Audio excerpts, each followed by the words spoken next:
As usual, the political pundits, the so-called experts, don't know what they're talking about. They're deceiving the American people. The Republicans are playing a game. As I said yesterday, the Republican Party is functionally dead. It's over. There's nobody really to represent the American people in the political class. And what they fail to understand is that the Americans that moved on the Capitol a week ago Wednesday, it wasn't just because of election fraud. It was because the government, our so-called government, I wouldn't call it a government at all because it's not, has not represented the interests of the American people for many, many years, for decades. And it's gotten worse. And people see just how corrupt it is. And that's what I wrote about in my book, It Takes a Revolution, Forget the Scandal Industry. I go right through each of the three branches of government and prove to you in detail just how they have abandoned, how they have worked against, and how they have committed crimes against the American people. And I'm talking about not just the deep state in the executive branch of both political parties, which is more powerful than the president of the United States. I'm not just talking about the clowns, court jesters, and criminals on Capitol Hill, and you could see them yesterday. What a bunch of clowns. That could have been the Keystone Cops, Laurel and Hardy, whoever. I mean, these people are not serious people, but in addition to not being serious, they're just pure evil. And that applies to both Democrats and Republicans. There's not one up there that's worth anything in terms of defending the interests of the American people. It's all about them. It's all about power, prestige, stuffing money into their pockets from special interests, large law firms, bundling money to make contributions. We've got no government. It's corrupt. The image that's being sent forth to the world is that this country is in more than total disarray, is that it's on the verge of total collapse. And of course, you have the president, the current president for the next 6 days, Donald Trump. Donald Trump died with regard to an impeachment.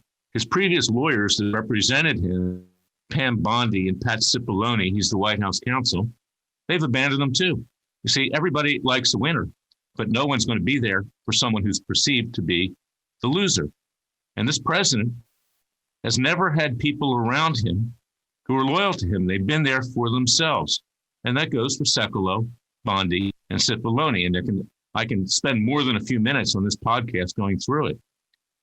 I'm available to represent the president in that impeachment trial, even though I've never been able to speak to him, undoubtedly because of Roger Stone, that slimy hack that has dragged the president down, who was there during his speech, grandstanding for himself, who I've had to sue at least 6 times for defaming Dr. Jerome Corsi and me, because he feared the Corsi was going to testify in a way that wouldn't help him in his trial. Someone who claims that that trial was just simply a witch hunt. Well, I sat there at that trial, and he obstructed justice.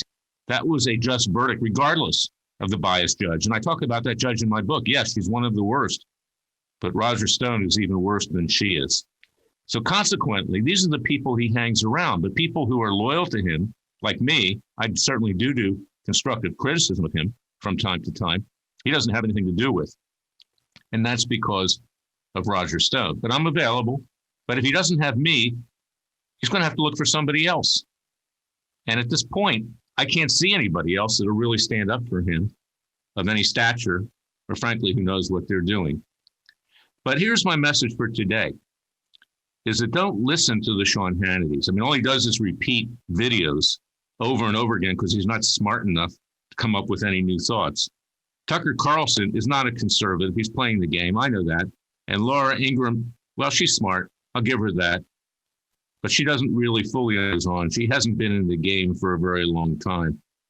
Yours truly has been in the trenches. And that's why I want you to get the book. It Takes a Revolution, Forget the Scandal Industry. Read the truth. It's the hard truth. And the hard truth is that we don't have a government. The hard truth is that we need to do citizens' grand juries. The next weeks we'll be seeking the indictment of Biden, his son, and the rest. Later, Comey, the Lovebirds, McCabe, Clapper, Brennan, the Obamas, the Clintons, and of course, like I said, the Bidens. We need to rise up with our own legal justice system.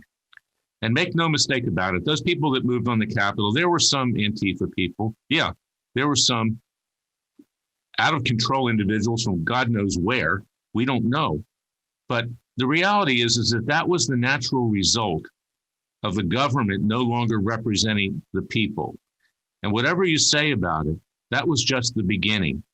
I don't want to see violence, but unless something's done quickly, there's going to be a bloody revolt, a very bloody revolt.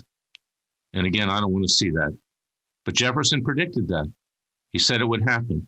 He said because of the federal judges who are unelected, not accountable to the people, we would have no other recourse. And it has come to pass. So, ladies and gentlemen, fellow patriots, read the Declaration of Independence. When in the course of human events, the government doesn't represent the people, under the laws of nature and nature's God, we have a right to alter or abolish that government and to form a new government by and for the people. That's what we must do. So go to freedomwatchusa.org, support our cause. We're going to have a third Continental Congress. We're going to organize it. We need a new government. We'll do it peacefully and legally. And if people come for us and they seek to hurt us, we'll use our Second Amendment rights, but we will not be offensive. We will not seek to hurt anybody, but we will defend ourselves. The American people must rise up. We really don't have a country as envisioned by our founding fathers anymore. We have a country of clowns, court jesters, and criminals. And that's what we saw yesterday on Capitol Hill. And I'm talking about the Republicans too, because you know what? They condemned the president for something he was not responsible for. They are responsible for it.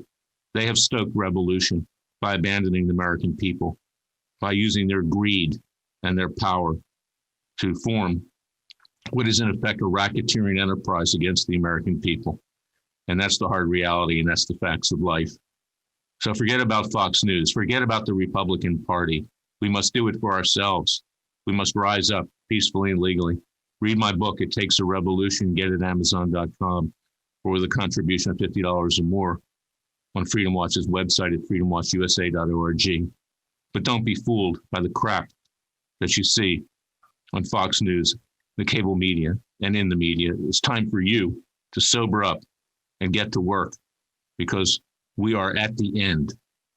In just a few more months, we will no longer have a country under the rule of Joseph Biden and the rest of the radical left, which is committed to enslave us in socialism and communism.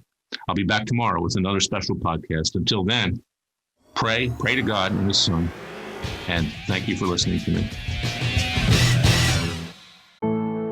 I enroll because going to the doctor shouldn't be a difficult choice. Whatever your reason for needing health insurance, Nevada HealthLink is here for you. Enroll November 1st through January 15th at nevadahealthlink.com.